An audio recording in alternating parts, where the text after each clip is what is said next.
from WCIA 3 Plus. With your host, Stu Ellis.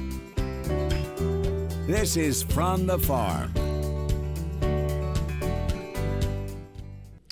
And we're not on the farm today. We want to take you to the Chicago Federal Reserve Bank, which just held its annual Midwest Agriculture Conference. There were about 50 folks in the audience: economists, corporate executives, academics, bankers, and a farm broadcaster, soaking in a lot of information about economic status of the Central Corn Belt. That's where the Chicago Fed oversees commercial banking and gathers data to send to the Federal Reserve in Washington, and also manages multi-billions of dollars in daily transactions from hither to yon. In this program, we want to share with you a visit with the chief ag economist for the Chicago Fed, David Oppedahl. Now, he assembled the speakers for the meeting, and I wanted to find out from him what he heard from those speakers about trade, tariffs, and the farm economy. What did you hear today, and what facts did you see that you think that farmers should really know and integrate into their process of decision making? Well, there's a lot out there right now with all the different factors, affecting agriculture, and so the squeeze for crop farmers was, kind of one of the big takeaways that, trade uncertainty isn't all that's going on, but it is an important component of all the different things that are happening, and that, we have input markets that are elevated and are likely to continue to stay that way. So farmers need to really look at their operation in detail and be able to work out where best to deploy their capital and how best to negotiate these challenging times. But it's not just the crop farmers that are out there. We have a lot of livestock producers as well, and for them the story wasn't quite as dire, but at the same time, you never know when those markets are going to have additional losses in terms of the trade partners, and so there's many different aspects to what's going on in agriculture, and I think those are just a few of the key ones. Every 6 weeks you get ready to prepare your report for the Beige Book and talk to all the commercial bankers in the district. What sort of intelligence are you getting from them that you're passing along to the folks in Washington? Well, we talk to more than just bankers for our Beige Book. The Beige Book is looking at lots of different parts of the economy, and my portion really looks more at agriculture, but we're also talking to manufacturers and and service components of the economy as well. So the most recent data was indicating that there's been a slowdown in agriculture, but at the same time,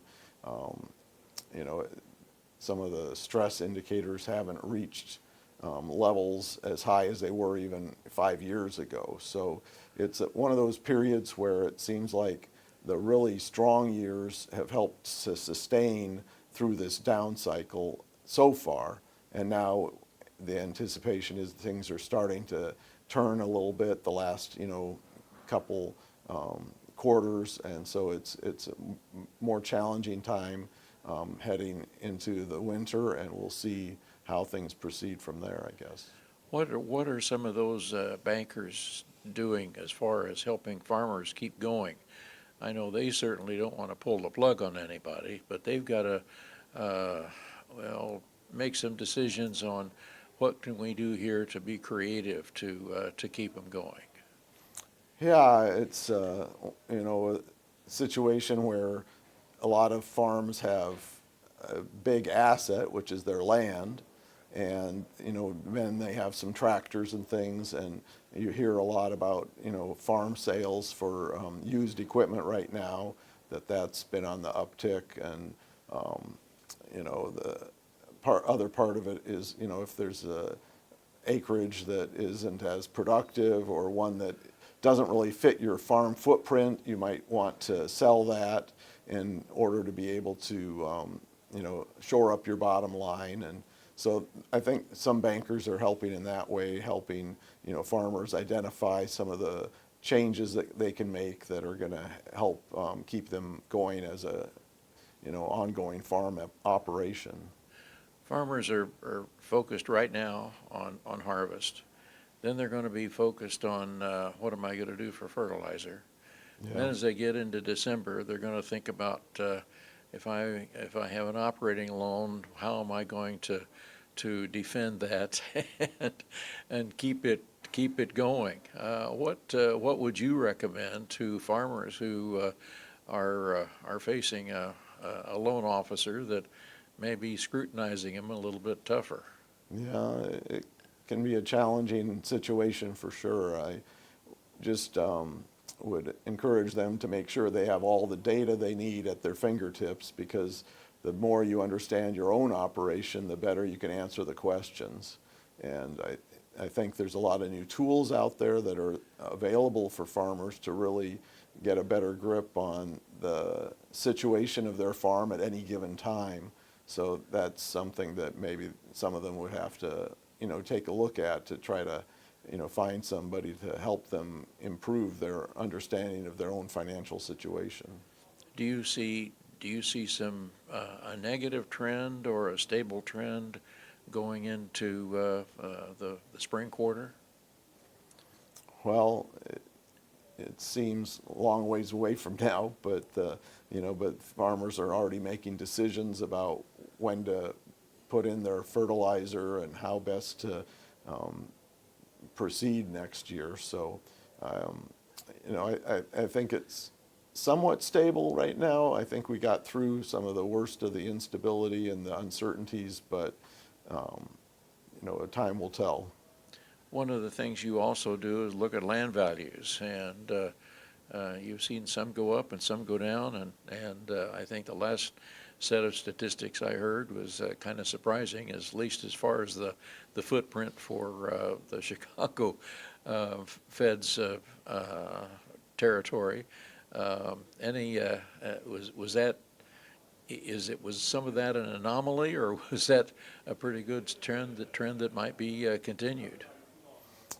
Well, I don't know about it continuing, really. The bankers in our survey for the ag letter were talking about that it's more, predominantly they were expecting farmland values to decline in the next quarter. So they were kind of stable over this year, it seems like, after some decrease last year. So but it varies, like you said, across, the district. Some parts are doing relatively better than others with some solar and wind kind of funding that is, maybe boosting the land values in certain areas where those are in demand. But at the same time, the lower quality ground, typically doesn't, increase and hold its value as well as the better quality ground does. Okay. We'll be right back and head to Brazil.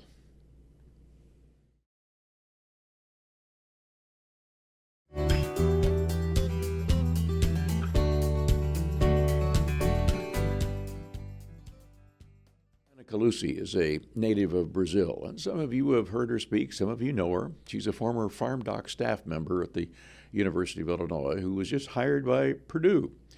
And she's got a handle on relationship between Brazil and China, which is the center point of farmers' concerns right now about Trump tariffs on China.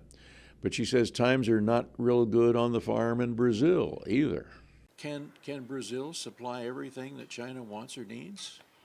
I would say that if you look the shipments from January to August, they are in historical level, the Brazilian soybean shipments to China. So from January to August, Brazil exported to China around 75% of its exports. Just in August, over 80%. So of course, there is also the soybeans from Argentina. Now the export taxes back again, but during the 2 days last week, Argentinian farms, they exported a lot to China as well. So if you look just South America, Brazil and Argentina, I would say that they would be able to attend the Chinese market this year, and maybe Chinese markets, Chinese buyers, they will not need the American soybeans if you look their needs. But of course, we have a lot of factors in this game that could change tomorrow. So I know that there is a huge concern nowadays here in the US related to this trade agreement. So far, we can say that Brazilian farmers, they are being So far, we can say that Brazilian farmers, they are helping from this trade war because they are able to export more soybeans to China this year. We have seen scenarios pretty similar than we saw in 2018 in terms of movements. And remember, from 2018 until 2024, Brazil increased 40% its soybean production. So nowadays we are talking about a volume that Brazil is exporting to China that's much higher than was in 2018. So China may have a 100% need satisfied with Brazil, with Argentina, and with whatever soybeans that they're producing in China, because they're producing some as well. Yes, if you look the needs of the Chinese market, they produce only 20 million metric tons, but their needs is over 30 million metric tons. They need to import at least 100 million metric tons.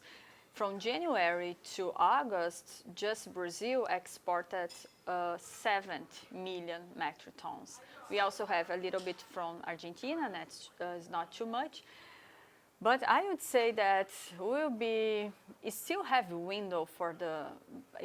time for the U.S. soybean go to China this year and fill this gap. I mean, but of course, for that, it's necessary to have a trade deal between China and the United States. So even though in 2018, the amount that the China's share on the U.S. market was around 18%. So if they increase a little bit than that, the United States could reach the same share than 2018. Still very low if you compare to the last year that the total soybean exports from the U.S., around 50% went to China. Okay. Brazil is certainly growing more and more every year. They're increasing acreage, they're increasing production, both in beans and corn.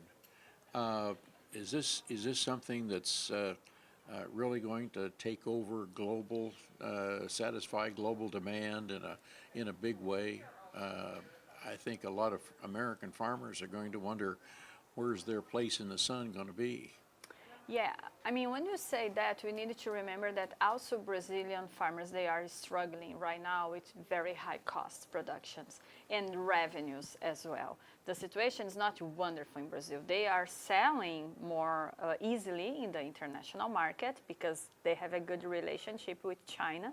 They kind of have an over-dependence of China, but they are still struggling. They are also struggling with very high costs production. And the prices in Brazil, the international market, the prices are very low. Brazil, they have some advantages because, for example, nowadays the premium on ports, they are helping to offset these low international prices. The exchange rate also help a little bit to offset this, but they are still having a tough time in terms of costs, production. Also in Brazil, farmers have big challenges related to transportation, related to storage, and also related to interest rates. In Brazil, the interest rate nowadays is 15%, 15%. Yes. So the inflation is under control, but the interest rate, the cost of money in Brazil is very high. So if the farmers, they saved some money in the good years, they are in good shape right now.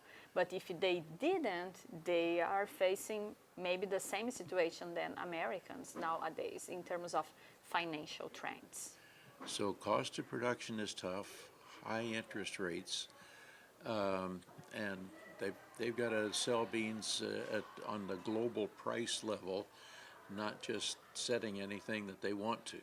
So it's really, they don't have quite as good a time and as one might think, even though they've got a major market to supply and they're happy to do it. Yeah. I would say that the only difference that nowadays Brazil doesn't have any trade war with China, that's the main buyer. Other than that, the same challenge that farmers are facing in terms of cost production and low international prices is the same challenge that Brazilians are dealing right now with the additional interest rates in Brazil that continue increasing and the challenge related to transportation and storage. That's a historical problem in Brazil that government after government, they cannot. The situation nowadays is better than used to be in the past, but it's still a lot of challenge around transportation system. Well, I think a lot of folks are under the impression that China has come in, has helped with river infrastructure, has helped with rail infrastructure, things like that, but that's still not quite enough then. Yes, I mean, I would say that the Chinese investment in Brazil is less than people think that it is. They do investments in Brazil, but more indirect investments, sometimes in chemical companies or inputs. They are doing some investments in ports facilities in Brazil, but it's not something that will change in a couple of years because Brazil is a huge country. We are talking about long distance. So even though if you make an investment in a port in some region, will not change the entire picture. But when you think about storage, the most investments in Brazil are from American companies, ADM, Bunge, Cargill. We also have Coffee that's from China, but these big traders during many years, they did the highest investments in Brazil, at least in terms of storage. But transportation, we have some issues because there are some operations that they are under federal legislation. So they cannot have private investments. In some places they can, but not everywhere. So yeah, it's not a simple equation to complete, yes. More to come right after this.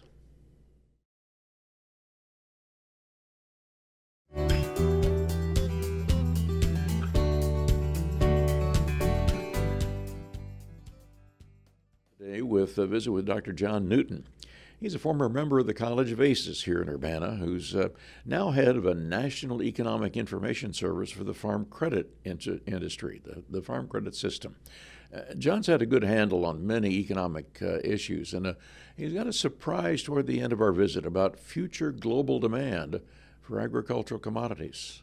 There seems like there's a tremendous amount of data that is telling a lot of major stories about the farm economy. Where does one start when you go to pitch something to a congressman? Where do you start saying, hey, this needs to be changed? Well, first of all, I've got one of those robots from Elon Musk. That's the only way I can keep up this level of output and this much travel. But, I think a lot of times we get asked to try to tell the story on what's happening on farms and ranches around the country. I mean, my team at Terrain, our farm credit that we work with, I mean, they're talking to farmers every single day. They know what's happening, but how do we tell that story to a broader audience? How do we tell that story on Capitol Hill or even to the White House for that matter? Now, there's a lot of stories in there, and I could keep you here for the rest of the day, but we can't do that. What's the main thing that you want farmers to tell members of Congress that, hey, this needs to be fixed? Well, I think they've been pretty effective in that the last few years. I mean, I think, you go back to before the One Big Beautiful Bill, you go back to before the American Relief Act. For several years in a row, farmers were hitting Capitol Hill saying, we need a new farm bill. We need more farm in the Farm Bill, and I think Chairman Bozeman and then Ranking Member Bozeman, but Chairman Thompson saw the writing on the wall at the end of last year that we needed, some sort of economic relief to help farmers dealing with low prices and high input costs. So they were able to get $10 billion then. And then as part of the One Big Beautiful Bill, you had the historic investment in crop insurance and Title I farm programs. But farmers, they recognize they're in a tough environment now, particularly our soybean growers, and they've been pretty vocal that while they want markets, they want trade, not aid, they need some sort of bridge until these markets are restored. Now, you indicated at the conference here today that China should be buying a lot more soybeans if the Phase 1 agreement had been continued. But the Phase 1 agreement seemed to be phased out, and I'm not sure what opportunities would there have been. Well, I mean, they bought $38 billion worth of agricultural products in 2023, in that calendar year. But then they started to phase out. And you go back to 2024, could there have been efforts to say, hey, we know that you were supposed to continue on a trajectory to continue making purchases at least through 2025? Could you have gone to some sort of consultations or mediation? We didn't see that. And I think farmers are feeling that lost market today. Do you feel there is a chance for some agreement with China? I'm optimistic that the highest levels of our government are paying attention. That's a fact. And when you hear President Trump say last week that I'm going to take care of the farmers, we're going to use tariff revenues to do it, I think they recognize that farmers are facing some pretty tough financial conditions. 70% of our exports to China still happen by April, and they've not bought a single soybean. So I think people are paying attention. I'm hopeful. I don't want to say 100%, but I think we're ultimately going to get a deal done that benefits American farmers and ranchers. Okay, now that who knows when that might be done, but a lot of farmers are thinking, well, China says it's just about loaded up with all the soybeans they need until Brazil's new crop comes out. Well, that they did stock up on beans in advance. I mean, they've had a stocks-to-use ratio in the 30% for a few years now. So they've got more in inventory than what we typically ship them. So can they draw down their inventories and wait for the next Brazilian crop? That's a possibility, but it does also include some risks. They have to depend on Mother Nature ultimately delivering that crop, and Stu, she's a heck of a business partner.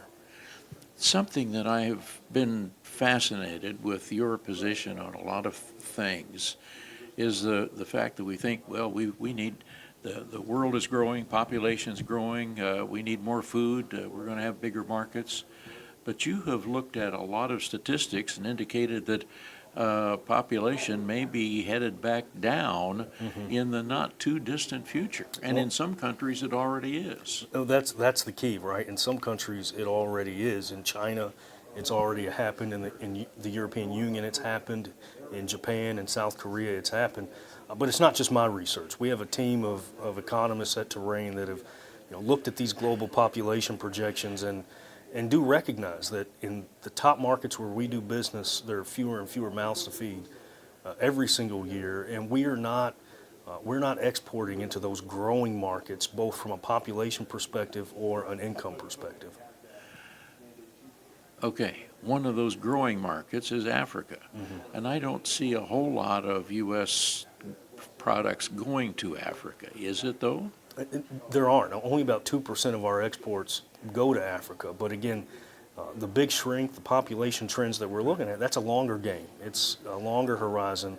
And if you want to develop a foothold in that market, you got to start somewhere. And that's where, looking at the doubling of MAP and FMD funding, can we start working in a particular region to build a foothold so they can see the high quality products that we have here.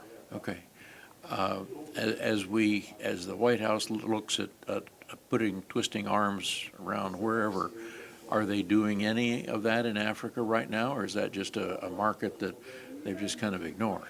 Well, I think and we just saw last week, the Secretary announced some new initiatives on trade. I believe she is allocating $238 million of the trade promotion money to find and develop those markets. But it's of my opinion that we do need to start focusing more heavily in some of those growing markets. John, I could talk to you the rest of the day, as you well know. My flight's not till 7, so we're good. Tell me what I've not asked about that you want farmers to know. I mean, there's nothing that I told you or nothing that I said today that they don't already know. I mean, they're living this every single day, and the challenge is we've been living in this world now for several years. Input costs went up in 2021; they never came down. Commodity prices after the Russian invasion of Ukraine came down sharply. Sectors of agriculture are hurting. So no, there's not really anything I can say that every listener that you have doesn't already know. We appreciate you joining us today and hope you'll join us again. We've got more of those speakers. I'm Stu Ellis. Thanks for watching.